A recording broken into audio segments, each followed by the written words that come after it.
Here formula to calculation of interest on drawings are given.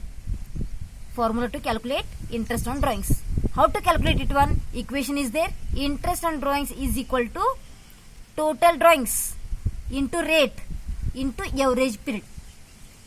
In the problem, total drawings they mention, they given in the problem, total drawings. Suppose they given monthly drawings, you should be converted into annual drawings. Annual drawings you should be converted is, and rate also given in the problem. For example, 8%, 10%, 5%, that is a rate. In the problem, average period is not given, average period. That's why you should calculate the average period. Average period equal to longest period of withdrawals. Longest period of withdrawals plus shortest period of withdrawals divided by 2. ಇದನ್ನ ಮಾಡೋದ್ರಿಂದ ಏನು ಬರ್ತೈತೆ ನಿಮಗೆ average period ಸಿಗ್ತೈತೆ ಇಲ್ಲಿ. ಈ average period ಅನ್ನ ಈ ಫಾರ್ಮುಲಾದಲ್ಲಿ ಹಾಕಿದ್ರೆ ನಿಮಗೆ ಇಂಟ್ರೆಸ್ಟ್ ಆನ್ ಡ್ರಾಯಿಂಗ್ ಸಿಗ್ತೈತೆ ಇಲ್ಲಿ. So interest on drawings equal to total drawings into rate into average period. In very simple,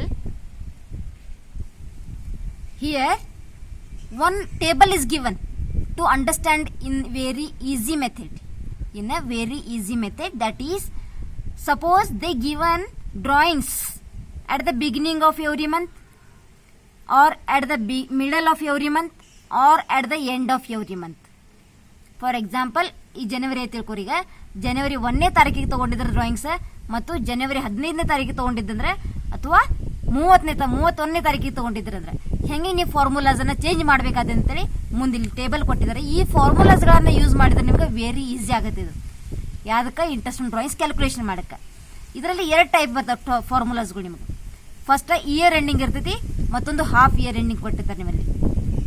ಎಲ್ಲ ಪ್ರಾಬ್ಲಮ್ದಲ್ಲಿ ಆಲ್ಮೋಸ್ಟ್ ಎಲ್ಲ ಇಯರ್ ಎಂಡಿಂಗ್ ಇರ್ತೈತಿ. ಹಾಫ್ ಇಯರ್ ಎಂಡಿಂಗ್ ಸಪೋಸ್ ಕೊಡಂಗಿಲ್ಲ, ಎಲ್ಲಿ ಎಕ್ಸಾಮ್ದೊಳಗೂ ಕೊಡಂಗಿಲ್ಲ, ಎಲ್ಲಿ ಕೊಡಂಗಿಲ್ಲ. ಇದನ್ನಷ್ಟು ನೀವು ತಿಳ್ಕೊಂಡ್ರೆ ಸಾಕಿಲ್ಲ year ending. So first beginning of every month ಇದ್ದಾಗ ಡ್ರಾಯಿಂಗ್ಸ್ ಏನ್ ಫಾರ್ಮುಲಾ ಯೂಸ್ ಮಾಡ್ಬೇಕು ನೀವು ಇಂಟ್ರೆಸ್ಟ್ ಡ್ರಾಯಿಂಗ್ಸ್ ಕಂಡುಹಿಡಿಬೇಕಾದ್ರೆ? ಫಸ್ಟ್ ಟೋಟಲ್ ಡ್ರಾಯಿಂಗ್ಸ್ ಕಂಡುಹಿಡಿಬೇಕು. ಮಂತ್ಲಿ ಡ್ರಾಯಿಂಗ್ಸ್ ಕೊಟ್ಟಿದ್ರಂದ್ರೆ ಇಂಟು 12 ಮಾಡ್ಬೇಕು. ಅದಕ್ಕೆ 12 ಮಾಡಿದ್ರೆ ಟೋಟಲ್ ಡ್ರಾಯಿಂಗ್ ಸಿಗ್ತೈತಿ ಇಲ್ಲಿ. Total drawings into rate also given in the problem, into 13 divided by 2. 13 divided by 2 into 1 divided by 12. ಇಷ್ಟು ಫಾರ್ಮುಲಾಸ್ ಅನ್ನ ಯೂಸ್ ಮಾಡಿದ್ರೆ ನಿಮ್ಗೆ ಈ ಕಡೆ ಆಗಲೇ ಕೊಟ್ಟಿದ್ದ ಫಾರ್ಮುಲಾ ಯಾವುದು ತಗೊಳ್ಳಿಕ್ಕೆ ಹತ್ತಂಗಿಲ್ಲ. ಸೊ ಇಷ್ಟ ನೀವು ನೋಡ್ಕೋಬೇಕಾಗ್ತೈತಿ ಇಲ್ಲಿ. ಸೊ ಬಿಗಿನಿಂಗ್ ಇದ್ದಾಗ total drawings into rate into 13 divided by 2 into 1 divided by 12. So it is a beginning of every month and year ending ಇದ್ದಾಗ ಈ ಫಾರ್ಮುಲಾಸ್ ಅನ್ನ ಇಂಟ್ರೆಸ್ಟ್ ಆನ್ ಡ್ರಾಯಿಂಗ್ಸ್ ಕಂಡಿಲಿಕ್ಕೆ ಯೂಸ್ ಮಾಡಬೇಕು. ಹಾಫ್ ಇಯರ್ ಎಂಡಿಂಗ್ ಇದ್ದಾಗ ನೋಡ್ರಿ ಇಲ್ಲಿ same ಐತಿ. Total drawings same year, rate also same. Here half year ending ಇದ್ದಾಗ ಇತ್ತ ಹಾಫ್ ತಗೋಬೇಕಾಗ್ತೈತಿ ಇಲ್ಲಿ, half year.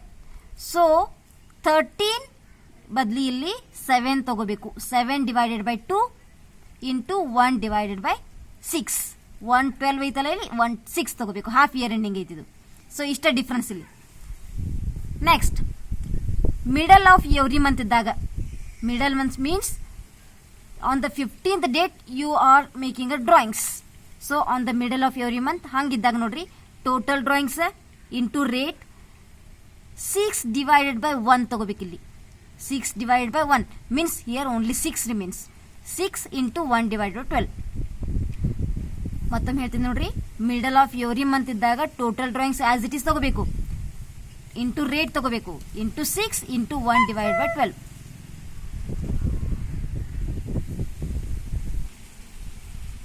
Middle of every month ಇದ್ದಾಗ total drawings into rate into 6 divided by 1 or 6 only or into 1 divided by 12. ಇದು formula. ಯಾವಾಗ use ಮಾಡ್ಬೇಕು ಇದನ್ನ? Middle of every month ಇದ್ದಾಗ. Middle of every month. Half year ending ಇದ್ದಾಗ ನೋಡ್ರಿ ಇಲ್ಲಿ total drawings as it is into rate ಮಾಡಬೇಕು. ಈ ತರ ಹಾಫ್ ಇಲ್ಲಿ ತಗೋಬೇಕು. ಇಲ್ಲಿ 6 ತಗೊಂಡ್ರಲ್ಲ, ಇಲ್ಲಿ 3 ತಗೋಬೇಕು. Into 1 divided by 6 as it is. This is half year ending formula. And last one end of every month ಇದ್ದಾಗ. End of the every month. End means on the 30th or on 31st you are making a drawings.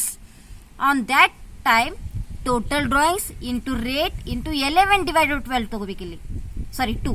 11 divided by 2 into 1 divided by 12. Half year ending ಇದ್ದಾಗ total drawings into rate into 5 divided by 2 into 1 divided by 6. These all are 3 formulas in year ending or in half year ending you should use in the calculation of interest on drawings. These all are the formulas.